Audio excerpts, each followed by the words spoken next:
여러분 안녕하세요. 수진보살입니다. 반갑습니다. 오늘 제가 준비한 영상의 주제는 신가물은 무조건 대물림이 될까요? 라는 주제예요. 여러분들이 아시다시피 이렇게 점을 보러 가면 뭐 옛날에 어르신들이 빌었거나 공을 들였거나 아니면 신을 모셨던 분이 계시면 그 후손이 점을 보러 갔을 때 거의 90%는 너 신가물이다, 신기가 있다 이런 얘기를 많이 듣고요.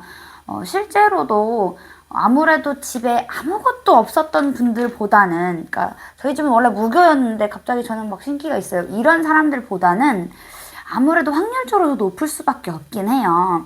그래서 정말 윗대에 그런 분이 있었으면 후손 중에도 꼭 그런 사람이 나올 건가, 나올 수밖에 없나, 그런 주제를 제가 한번 오늘 정해봤는데요.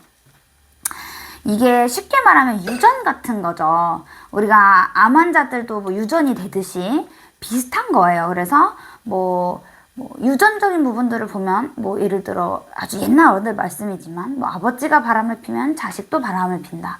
아버지가 노름을 하면 자식도 노름을 하고, 애기들이 어렸을 때 하는 것만 봐도 어머 옛날에 니네 엄마도 그러더니 너도 그러네, 이런 얘기들 하잖아요. 먹는 습관만 봐도 아이고 호박 안 먹고 가지 안 먹고 니네 엄마 옛날에 편식하더니 너도 그러는구나, 이런 얘기를 듣듯이 비슷한 맥락인 거예요. 그래서 더군다나 이 신에 관련된 거는 어쨌든 이 신이라는 건 눈에 보이지 않지만 우리가 항상 섬기거나 모시거나 하잖아요.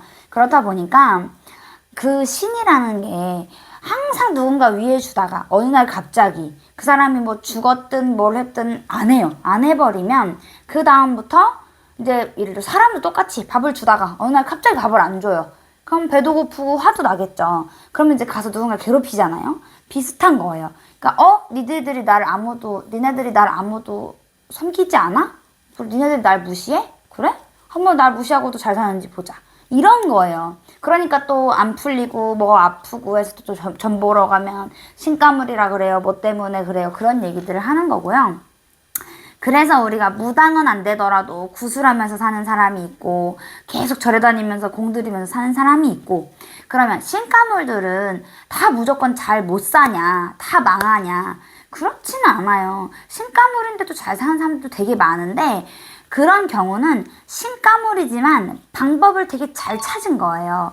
그러니까 꼭 신을 받는 거 말고도 우리가 보면 신가물인데도 사업을 하든 장사를 하든 하면서 돈을 많이 벌면서 잘 먹고 잘 사는 사람들도 분명히 있단 말이에요. 그 대신 다른 뭔가 문제는 있겠죠. 남편이 속을 썩이거나 돈을 벌어도 돈이 많이 나가거나 항상 관제가 낀다든지 아니면 몇 년에 한 번씩 계속 수술을 한다든지 부작용은 있겠지만 어쨌든 그래도 돈이 없어서 당장 어떻게 되고 이렇지는 않다는 거예요. 그러니까 그런 사람들도 있고, 아니면 진짜 몸이 너무 아프고 가정도 깨지고 환청도 들리고 뭐가 보이고 이렇게 해서 힘드신 분들도 있고, 사실 이 신에 관련된 건 답이 없어요.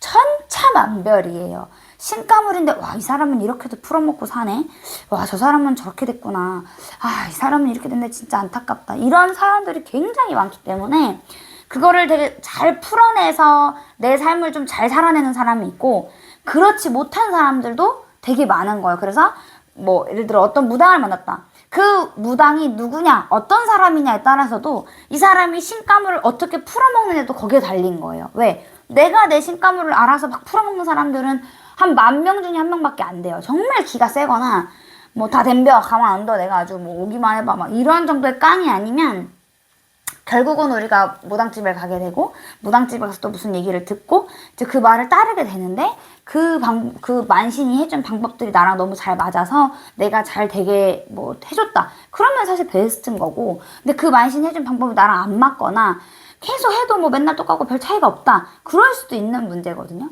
그래서 이 신가물은 대물림이 되는 경우가 90%예요. 그래서 점을 보러 가도 저희가 4대째 만신이다, 3대째, 아니 할머니가 옛날에 했다, 우리 엄마가 무당이었다, 그런 얘기들도 되게 많이 들으실 거고, 어떤 집은 형제가 5형제인데 전부 다 무당이 된 집들도 있어요. 그래서 신에 관련된 건 답이 없어요. 무언가 이 사람이 너무 힘들어서 그래 우리 그러면 이렇게 한번 해보자, 이렇게 해서 이만큼까지 되면 좋은데 일단 이만큼이라도 되게 한번 해보자. 근데 뭐 70%, 80% 이걸 딱 정해놓고 가는 게 아니라 얼만큼 나올지 모르지만 일단 한 대까지 해보자 하고 이렇게 해서 부딪히면서 계속 닦아가고 갈아가고 계속 이제 정성을 쌓아가면서 바꿔가는 거예요. 그렇게 해야 나한테 온 뭐 그런 신가물들이나 그런 기운들, 신의 기운들을 눌러가거나 피해가거나 아니면 위하면서 그냥 저 좀 잘 봐주세요 하면서 가거나 그렇게 가야 된다는 얘기죠. 그래서 뭐 초를 키시는 분도 있고 부적을 쓰는 분도 있고 매년 구슬하는 사람들도 있고 그런 차이가 다 있는 거예요. 그래서 좀 무서워하시는 분들도 많더라고요. 무섭죠, 당연히. 신을 받을 때도 뭐 내 새끼가 안 좋다고 해서 받았는데 나중에 신 받으니까 또 대물림 될 수 있다 그래가지고 또 그런 것 때문에 불안해하시는 분들도 있고. 근데 보통은 이렇게 뭐 직속으로 오는 경우보다는 사실 한 대를 걸러서 오는 경우가 더 많고요. 그럼 신가물을 끊어내는 방법이 있냐? 그것도 사실 방법이라고 말하기는 좀 그렇고, 뭐 현재 있는 현존하는 만신이 어떤 방법을 계속 취하면서 아니면 기도를 하면서 제발 뭐 저 하나로 만족해주세요, 우리 후대 높게 해주세요, 뭐 이렇게 빌어가는 방법도 있고, 뭐 선생님들마다 여러 가지의 그런 액션들이 있긴 한데요.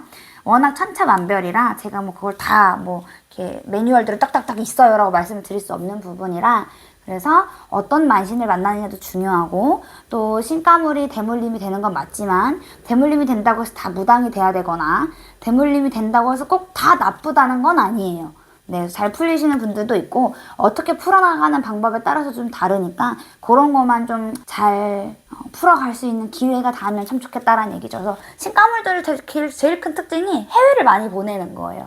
그래서 미국 가서 산다든지 유학을 보낸다든지 해외를 왕래하는 사업이나 직장을 다닌다든지 그러면서 자꾸 왔다 갔다 하면서 내가 이제 이런 신가물도 풀어내고 뭐 좀 이제 비켜가는 것도 있고, 아니면 이제 뭐 유흥 쪽으로 가시는 분들도 있고, 아니면 뭐 사업 장사 쪽으로 많이 움직이시긴 하는데 그것도 그분 사주에 따라 다른 거니까 신가물이 있다고 너무 낙심하시진 말고요. 그리고 어느 정도의 신가물이 좀 있으면 좋아요. 왜냐면 신가물은 누구나 있어요. 교회 다니는 사람도 있고 뭐 다 있어요. 다 있는데 뭐 약간 꿈을 잘 꾼다, 뭐 느낌이 맞는다, 그럼 내가 인생을 살면서 그런 것들을 참고하면서 가면 돼요. 근데 그런 게 있다고 다 신받고 다 뭘 해야 되고 그런 건 아니니까 너무 겁내하시진 말고요. 좀 그런 능력이 있다면 그래 나도 뭐 이런 게 좀 있긴 하나 보네. 그러면 내일 어디 가는 거 가지 말까? 조심할까? 저 집 살려고 했는데 꿈자리가 안 좋네, 사지 말까? 뭐 이런 식으로 참고하시면서 사시면 훨씬 더 괜찮죠. 네, 여러분, 그래서 오늘 제가 신가물에 대해서 한번 얘기해봤고요. 지금 가을 되니까 또 가물 있으신 분들이 많이 또 좀 이렇게 들썩들썩 하시는 것 같더라고요. 그래서 제가 준비해봤고요. 영상 시청 후에는 꼭 구독, 좋아요 눌러주시고요. 여러분, 행복한 가을 되세요. 감사합니다.